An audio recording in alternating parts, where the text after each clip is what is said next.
wari uzi ko intwaro za kirimbuzi zifite ubushobozi bwo kurimbura isi yose mu minota mike?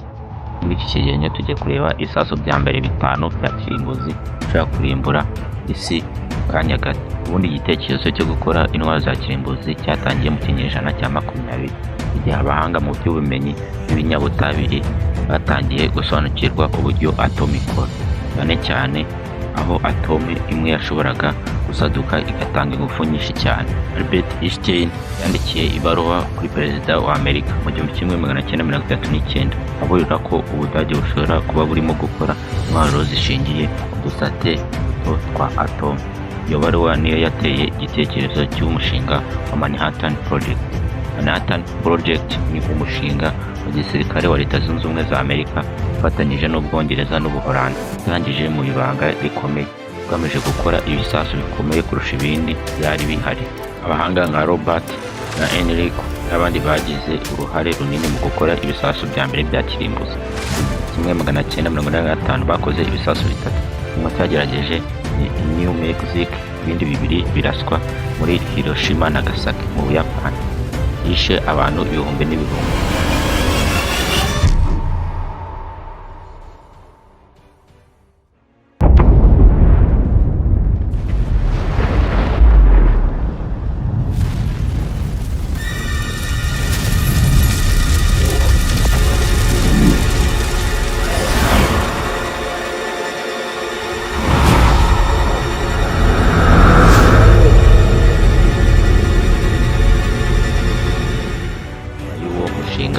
Ibindi bihugu byaboneyeho nabyo bitangira gukora ibisasu bya kirimbuzi, harimo bimwe mu bisasu bitanu bya mbere. Icya mbere cyitwa RS-28 Salamata, kikaba kizwi nka Satani wa kabiri. Igisasu cya kirimbuzi gishobora kuraswa mu ntera ndende cyane hejuru ya kilometero 5500, kikaba ari icy'Uburusiya. Imisire igaragaramo ubuhanga bwo ku rwego rwo hejuru, ubushobozi bwo gutwara ogivas 10 kugeza kuri 15 za kirimbuzi.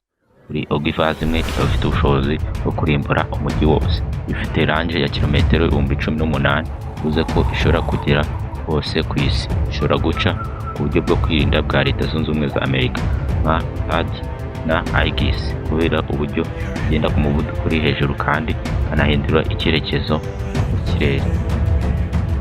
Ku mwanya wa kabiri turasanga B-83 nuclear bomb. B-83 ni kimwe mu bisasu bya kirimbuzi nuclear bomb bikomeye cyane byakozwe na Leta Zunze Ubumwe za Amerika. Igisasu cyakorewe mu rwego rwo gusimbura ibindi bisasu bya kera harimo nka B-53, kikaba kiri mu bwoko bwa hydrogen bomb, ifite ubushobozi bwo gutwika ndetse no gusenya ibice binini by'isi mu gihe cyakoreshwa mu ntambara. Mwanya wa gatatu turasanga yitwa Dongfeng-41.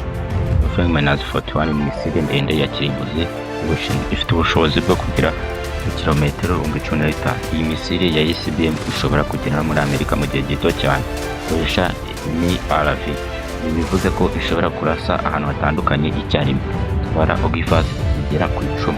Imwe ifite ubushobozi bwo kurimbura igice kinini cy'umujyi. Iki gisasu ni kimwe mu bikoresho bya kijyambere bigize gahunda ya nuclear deterrence y'Ubushinwa. Umwanya wa kane turasanga Trident ID-5. Trident ID-5 ni misile itwarwa na submarine, ikoreshwa na Amerika ndetse n'Ubwongereza. Misile ikaba ituruka mu mazi, igafata ikirere mu ntera ndende. Ifite ubushobozi bwo gutwara ogivas 8 za kirimbuzi. Rimwe ishobora gutera ingaruka zikubye inshuro nyinshi zatewe igisasu cyatewe muri Hiroshima na Nagasaki mu Buyapani. Ifite intera ya kilometero 12, ikoreshwa cyane cyane mu bwirinzi bwa nuclear bwa NATO. Submarine zifite izi misile ziba zitembera mu mazi atandukanye, bityo bikagora umwanzi kuzihagarika kuko ziba ziri ahantu hatandukanye. Umwanya wa gatanu turasanga icyitwa Tsarabomba. Tsarabomba nicyo gisasu cya kirimbuzi kinini cyane kigeze gikorwa mu mateka y'abantu. Cyakozwe n'ubumwe bw'Abasoviet USSR mu 1961, yari giteye ku rwego rwo hejuru, ndetse n'ubu nta kindi kiragikuraho ubukana mu mbaraga z'ibiturika. Igitekerezo cyaje mu myaka y'1950 kugeza mu 1960.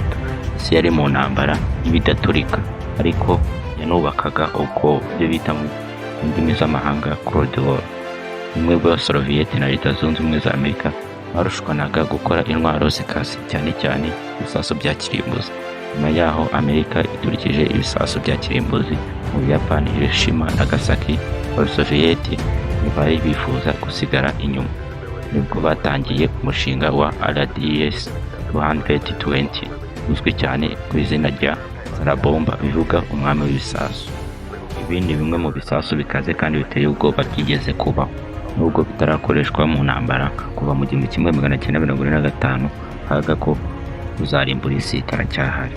Ushaka ko mbabwira kuri buri gisasu mu buryo bwihariye, siga ubutumwa muri comment, wibutsa no gukora subscribe na like kugira ngo mutazacikwa ibindi byegeranyo bitaha. Murakoze.